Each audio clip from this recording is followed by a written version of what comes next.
اعوذ باللہ من الشیطان الرجیم بسم اللہ الرحمن الرحیم الف لام میم احسب الناس ان يتركوا ان يقولوا آمنا وهم لا يفتنون وَلَقَدْ أَرْسَلْنَا نُوحًا إِلَىٰ قَوْمِهِ فَلَبِثَ فِيهِمْ أَلْفَ سَنَةٍ إِلَّا 50 عَامًا فَأَخَذَهُمُ الطُّوفَانُ وَهُمْ ظَالِمُونَ فَأَنجَيْنَاهُ وَأَصْحَابَ السَّفِينَةِ وَجَعَلْنَاهَا آيَةً لِلْعَالَمِينَ۔ سورۃ العنکبوت کے دوسرے رکوع کی تلاوت کی گئی۔ سورۃ العنکبوت جیسا کہ مکی صورتوں کے مضامین میں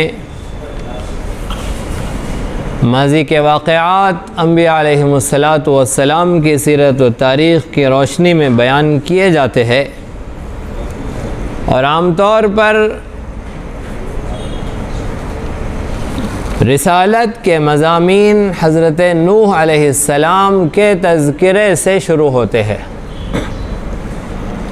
اللہ رب العزت کے پہلے رسول حضرت نوح علیہ السلام، آدم علیہ السلام پہلے نبی تھے، اور مستقل شریعت لے کر حضرت نوح علیہ السلام مبعوث کیے گئے۔ آدم علیہ السلام نے اپنی اولاد کو توحید کی تعلیم دی، لوگ توحید پر قائم رہے، لیکن جب ان کے اندر شرک اتر آیا اور انہوں نے اپنے آبا و اجداد میں نیک اور برگزیدہ بندوں کو محبت میں غلو کرتے ہوئے، ادب اور تعظیم میں غلو کرتے ہوئے اللہ رب العزت کا شریک بنا لیا، تب اللہ رب العزت نے اس شرک کی اصلاح کے لیے اور شرک کی خرابی کو ختم کرنے کے لیے حضرت نوح علیہ السلام کو مبعوث فرمایا۔ حضرت نوح علیہ السلام جب تشریف لائے، قوم میں شرک پوری طرح اتر چکا تھا، اور ان کے شرک کی وجہ مفسرین نے ان کا غلو بیان کیا ہے۔ غلو کسی بھی سلسلے میں قابل تعریف نہیں ہے، چاہے غلو محبت میں ہو، چاہے نفرت میں ہو، چاہے دوستی میں ہو، چاہے دشمنی میں ہو، کسی بھی طرح کا غلو اللہ رب العزت کو پسند نہیں ہے۔ یہاں تک کہ توحید میں غلو، یہ بھی اللہ کو پسند نہیں ہے۔ اللہ کی توحید میں غلو کیا تو انبیاء علیہم السلام کا مقام و مرتبہ گھٹا دیا، اور انبیاء علیہم السلام کی محبت میں غلو کیا تو انہیں اللہ کی صفات میں شریک کر لیا۔ جب اللہ کی توحید میں غلو کیا تو اللہ کے نیک بندوں اولیاء اللہ کی شان میں گستاخیاں شروع کر دی، اور جب اولیاء اللہ کی محبت میں غلو کیا تو انہیں نبیوں کے صف میں لا کر کھڑا کر دیا۔ یہ سارے غلو اللہ رب العزت کو پسند نہیں ہے۔ جب غلو نہیں ہوتا ہے تو اعتدال ہوتا ہے، اور راہ اعتدال حضرات صحابہ کرام رضی اللہ عنہم اجمعین کی راہ ہے۔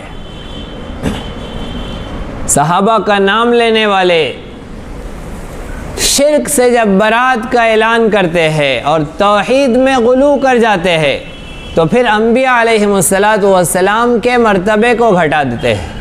سردار انبیاء حضرت محمد مصطفیٰ صلی اللہ علیہ وسلم کا تذکرہ جب قرآن نے کیا تو آپ کی زبان سے خود یہ اعلان فرمایا، انما انا بشر مثلکم، اے نبی صلی اللہ علیہ وسلم آپ کہہ دیجئے کہ میں بشر ہوں تمہاری طرح۔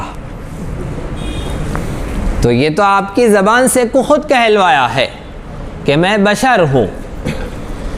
اب ایک شخص جس نے رسول اللہ کی محبت میں غلو کیا، اس نے قرآن کے اعلان بشریت کا انکار کر دیا اور آپ کو نور مجسم بنا دیا۔